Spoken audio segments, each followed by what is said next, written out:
नमस्कार विद्यार्थी मित्रांनो, या व्हिडिओच्या माध्यमातून आपल्याला एका नवीन नोटिफिकेशनच्या बाबतीत माहिती घ्यायची आहे. जसं की तुम्ही थंबनेलवर बघितलेलं आहे की सिलेक्शन प्रोसिजर ही एक्झामिनेशन, ऑनलाईन एक्झाम किंवा इंटरव्ह्यू असं म्हणलेलं आहे. दोन्हीपैकी कुठल्यातरी एका गोष्टीमध्ये सिलेक्शन होणार आहे. पण सोबत हे पण दिलेलं आहे की आपल्याला एक्सपिरियन्स रिक्वायर्ड आहे, एक्सपिरियन्स लागणार आहे या पोस्टला अप्लाय करण्यासाठी. तर चला बघूया आपण नेमकी कोणती रिक्रुटमेंट, कोणती जाहिरात इथं आलेली आहे. त्यापैकी फर्स्ट इन्फॉर्मेशन जर बघायची तर पोस्ट कोणती आहे, नेम ऑफ द पोस्ट ही आहे क्रेडिट ऑफिसरची, जी की बँक ऑफ इंडियामध्ये रिक्रुटमेंट आलेली आहे. बँक ऑफ इंडियाचं आपण म्हणू क्रेडिट ऑफिसर, जे की जनरल बँक ऑफिसरच्या अंडर, या स्ट्रीमच्या अंडर असणारी ही भरती आहे. यासाठी बिलकुल इलिजिबिलिटी क्रायटेरिया जो आहे तो ग्रॅज्युएशन पर्सेंट दिलेला आहे आणि इम्पॉर्टंट याला एक्सपिरियन्स गरजेचा आहे. आता हा एक्सपिरियन्स किती वर्षांचा असला पाहिजे या बाबतीत आपल्याला पुढे व्हिडिओच्या माध्यमातून बघायचंच आहे. सोबत ऍडिशनल इन्फॉर्मेशन जर बघितली आपण तर याच्यामध्ये टोटल नंबर ऑफ वॅकन्सीज 514 आहेत. या तीन वेगवेगळ्या क्रेडिट ऑफिसरच्या अंडर दिलेल्या आहेत, ज्यामध्ये स्केल 2, 3 आणि 4 अशा तीन वेगवेगळ्या कॅटेगरीज डिवाइड करून नंबर ऑफ वॅकन्सीज टोटल 514 आहेत. त्याला अप्लाय करण्याची डेट आहे 20 डिसेंबर 2025 पासून ते 5 जानेवारी 2026 पर्यंत आपण हा फॉर्म अप्लाय करू शकतो. याचं पे स्केल आणि बाकीच्या गोष्टी काय आहेत हे बघायच्याच आहेत पुढे आपल्याला. पण बेसिकली हा जॉब जो आहे तो ऑलरेडी एक्झिस्टिंग जे स्टुडंट आहेत, जे बँकमध्ये ऑलरेडी जॉब करतात त्यांच्यासाठी आहे. ज्यांचा वर्क एक्सपिरियन्स हा मोर दॅन 2 इयर्स यामध्ये मेन्शन आहे. ते प्रत्येक पोस्ट वाईज वेगळा आहे, तो आपल्याला पुढे बघायचा आहे. तर हे ज्यांचंही ग्रॅज्युएशन 60% सोबत आहे आणि आपण बँक जॉब किंवा रिलेटेड इन्स्टिट्यूशन्स मध्ये काम करतायत त्यांच्या रिलेटेड हा जॉब आहे. तर त्या सगळ्या विद्यार्थ्यांनी हा फॉर्म अप्लाय केला पाहिजे. तर यामध्ये ऍडिशनल इन्फॉर्मेशन, पे स्केलच्या बाबतीत किंवा डिटेल इन्फॉर्मेशन काय आहे ते एकदा आपण पुढच्या स्लाइड मध्ये, जिथं आपल्याला एज्युकेशनल क्वालिफिकेशन हा पार्ट दिलेला आहे तो बघून घेऊ. त्यानंतर पे स्केलचा जो पार्ट आहे तो आपण ऍक्च्युअल जी पीडीएफ दिलेली त्या पीडीएफच्या माध्यमातून बघणार आहोत. यामध्ये दिलेला आहे बघा, स्केल वाईज स्केल 2, स्केल 3 आणि स्केल 4 अशा तीन स्केल साठीची ही क्रेडिट ऑफिसरची काय म्हणता येईल जाहिरात आहे. यामध्ये एज्युकेशनल क्वालिफिकेशन मध्ये graduation in any discipline with 60% mark, 55% for SC, ST, OBC and PWBD. आपल्याला हे क्वालिफिकेशन वाल्या पार्ट मध्ये सगळ्याच एक्झामच्या बाबतीत जर बघितलं, सगळ्याच पोस्टच्या बाबतीत जर बघितलं तर ग्रॅज्युएशन 60%, ग्रॅज्युएशन 60% या पद्धतीनं आहे. फक्त जी स्केल 4 ची एक्झाम आहे यामध्ये आपल्याला ग्रॅज्युएशन 60% अँड एमबीए किंवा पीजीडीबीएम हा किंवा 2 इयर्स मास्टर्स डिग्री झालेलं पाहिजे. हे स्केल 4 साठीच आहे. पण बाकीच्या स्केल 2 आणि स्केल 3 साठी जर बघितलं तर एनी ग्रॅज्युएट 60% मार्क आणि कॅटेगरीसाठी 55% असं दिलेलं आहे. पुढे प्रिफर्ड क्वालिफिकेशन, प्रिफरन्स दिला जाईल असं म्हणतात. सीए असेल, सीएफए असेल किंवा एमबीए झालेला आहे किंवा 2 वर्ष कुठलाही फुल टाइम मास्टर्सचा तुम्ही बँकिंग, फायनान्स किंवा क्रेडिट रिलेटेड फील्डमध्ये ही डिग्री घेतलेली असेल, हे क्वालिफिकेशन आपलं असेल, जे की प्रिफरन्स दिला जाईल असं सांगतात.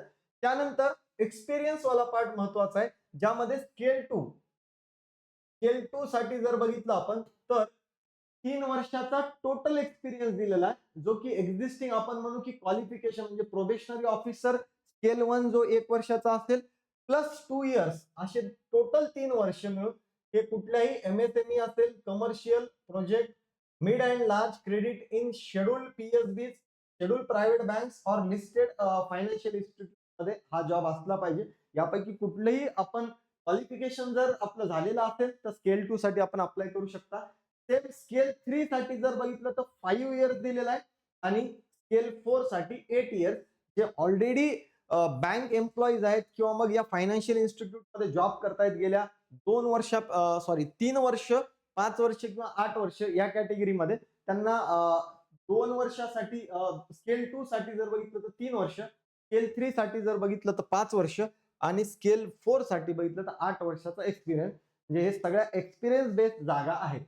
याच्या रिलेटेड आपल्याला महत्वाची इम्पॉर्टंट इन्फॉर्मेशन जी होती पीडीएफच्या माध्यमातून बघायची आणि शेवटी सिलेक्शन प्रोसिजर मध्ये एक महत्वाची अट टाकलेली आहे. 2 गोष्टी टाकलेल्या आहेत, एक तर ऑनलाईन एक्झाम सोबत इंटरव्ह्यू किंवा फक्त इंटरव्ह्यू. ते नेमकं काय सांगितलं तेही बघायचं आपल्याला.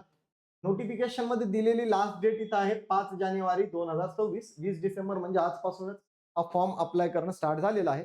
पुढे आपल्याला वॅकन्सीच्या बाबतीत डिटेल इन्फॉर्मेशन स्ट्रीम दिलेली आहे डायरेक्टली जनरल बँक ऑफिसर, ज्यामध्ये क्रेडिट ऑफिसर स्केल 432 असं आपल्याला दिलेलं आहे. त्यामध्ये टोटल वॅकन्सीज 514 दिसत आहेत. स्केल 2 साठी सगळ्यात जास्त 418 जागा आहेत. स्केल 3 साठी त्यापेक्षा कमी 60 आणि स्केल 4 साठी 36 टोटल जागा दिलेल्या आहेत. एजच्या बाबतीतला जो क्रायटेरिया आहे की मिनिमम किंवा मॅक्झिमम एज किती असलं पाहिजे, तर स्केल 2 साठी आपल्याला 25 ते 35 एज असलं पाहिजे, मॅक्स 35 चालते. त्यानंतर स्केल 3 साठी 38 आणि स्केल 4 साठी 40 मॅक्स एज असणारे सगळेच्या सगळे कॅन्डिडेट हा फॉर्म अप्लाय करू शकतात. पुढे येत असताना काही महत्वाच्या इन्फॉर्मेशन मी याच्यामध्ये हायलाइट केलेल्या होत्या. त्यापैकी एक महत्वाचं म्हणजे पे स्केल. याच्यामध्ये आपल्याला बेसिक पे स्केल दिलेला आहे. प्रत्येक स्केल वाईज जर इथं बघितलं आपण, पहिल्यांदा आपण स्केल 2 च्या बाबतीत समजून घेऊ. स्केल 2 साठी जर बघितलं तर 64,820 64,820 हा इनिशियल बेसिक पेमेंटचा पार्ट आहे आणि एका वर्षानंतर 2340 हे अॅन्युअल इन्क्रिमेंट हे आपल्याला वर्षभरासाठी लागू असणार आहे. म्हणजे जवळपास हे 64 आणि 2300 जवळपास 67,000च्या आसपास हे एका वर्षानंतर इन्क्रिमेंट लागू झाल्यानंतरचं पेमेंट असेल. पण त्यानंतर 2 वर्षाच्या नंतरचे जे इन्क्रिमेंट असेल ते 2680 रुपये पुढच्या 10 वर्षापर्यंत. पुढच्या 10 वर्षापर्यंत हे continuously year 3rd, 4th, 5th, 6th, 7th असं आपल्याला कंटिन्युअसली 2680 पर इयर इन्क्रिमेंट हे पेमेंटच्या बेसिक पे मध्ये होणार आहे.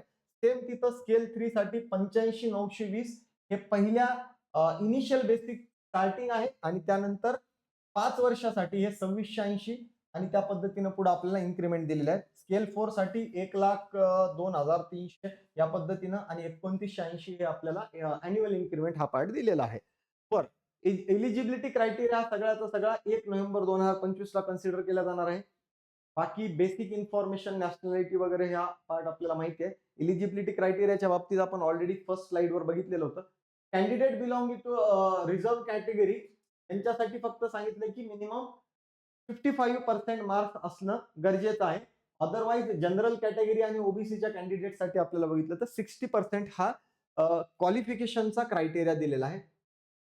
त्यानंतर आपल्याला दिलेलं आहे की candidate should indicate the percentage obtain in the graduation calculated to the nearest 2 decimal in the online application. बरं, त्यांचं म्हणणं आहे की 2 डेसिमल पर्यंत तुमचं पर्सेंटेज त्याच्यामध्ये टाकायचंय आणि the fraction of percentage will be ignored, that is 59.99 will be treated as less than 60%. Okay, 54.99 will be treated as less than 55. म्हणजे त्यांचं म्हणणं की जर 60 आहे तर 60%च पाहिजे या पद्धतीने आपल्याला, आणि 55 आहे तर 55% असलं पाहिजे. अदरवाईज ते लेस दॅन 60 आणि लेस दॅन 55 कन्सिडर केलं जाईल.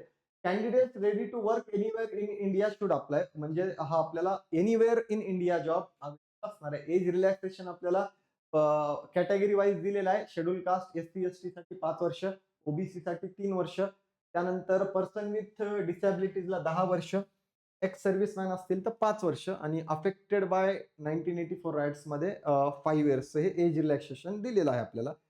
पुढं काही इम्पॉर्टंट इन्फॉर्मेशन याच्या संदर्भात जर बघायची असेल तर शेवटी बघू आपण. हा सिलेक्शन वाला पार्ट जो होता तो सगळ्यात महत्वाचा होता. तो पार्ट मी पुढे लिहून घेतलेला आहे, तर तो आपण ऍक्च्युअल स्लाइडवर बघून घेऊ की सिलेक्शन वाल्या पार्ट मध्ये काय दिलेलं आहे.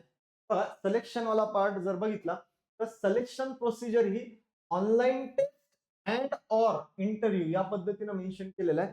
ऍड मध्ये क्लिअरली सांगितलेलं आहे की जर इलिजिबल कॅन्डिडेट जर जास्त नाही भेटले तर फक्त इंटरव्ह्यू बेसवर हे सिलेक्शन होणार आहे आणि जर नंबर ऑफ ऍप्लिकंट्स जर त्या पद्धतीने भेटले तर आपल्याला ऑनलाईन टेस्टला सामोरं जायचं आहे आणि सोबत सोबत इंटरव्ह्यू पण होणार आहे. म्हणजे जर कॅन्डिडेट इलिजिबल असलेले जर आपल्याला भेटतायत तर त्या केसमध्ये आपली एक्झाम पण होणार आहे आणि इंटरव्ह्यू पण होणार आहे. जर तेवढे इलिजिबल कॅन्डिडेट नाही भेटले तर मग फक्त आणि फक्त इंटरव्ह्यू बेसवर हे फायनल सिलेक्शन होणार आहे. इन केस जर एक्झाम होणार असेल, तेवढे कॅन्डिडेट जर असतील, एक्झाम आणि त्याचा पॅटर्न काय, त्यामध्ये इंग्लिश 25 मार्क्ससाठी, रिझनिंग 25 मार्क्ससाठी, कॉन्ट 25 मार्क्ससाठी, professional knowledge relevant to the post 75 मार्क्ससाठी हे आपल्याला याचा काय म्हणता येईल तो एक्झाम पॅटर्न आहे. या पद्धतीने आपल्याला तयारी पण करता येईल जर आपल्याला तेवढ्या एक्झाम किंवा तेवढे फॉर्म जर अप्लाय केलेले भेटतील तर. तर या पद्धतीने ही आपल्याला आलेली एक नवीन ऑपॉर्च्युनिटी. पण हे ऑलरेडी सांगितल्याप्रमाणे जेही विद्यार्थी ग्रॅज्युएशन 60% प्लस 3, 5 आणि 8 इयर्स एक्सपिरियन्स असलेले विद्यार्थी जे कुठल्याही बँकिंग किंवा फायनान्शियल इन्स्टिट्यूटमध्ये काम करतायत, त्या सगळ्या विद्यार्थ्यांसाठी स्केल 2, स्केल 3 आणि स्केल 4 साठी प्रमोशन आपण म्हणू शकतो. क्रेडिट ऑफिसरचा हा जॉब बँक ऑफ इंडियामध्ये अवेलेबल आहे. जेवढेही इलिजिबल विद्यार्थी आहेत त्यांनी हा फॉर्म अप्लाय करायचा आहे किंवा आपल्या जवळचे जे काही विद्यार्थी असतील त्यांच्यापर्यंत हा व्हिडिओ पोहोचवायचा आहे, जेणेकरून त्यांना कामाच्या सगळ्या गडबडीमध्ये एखाद्या वेळेस माहिती नसेल की अशी कोणती ऍड आलेली आहे ज्यामध्ये स्केल 2, स्केल 3 आणि स्केल 4 साठी ते अप्लाय करू शकतात. त्या सगळ्या विद्यार्थ्यांपर्यंत हा व्हिडिओ पोहोचवायचा आहे. व्हिडिओ शेवटपर्यंत बघितला त्यासाठी सगळ्यांचे खूप खूप धन्यवाद.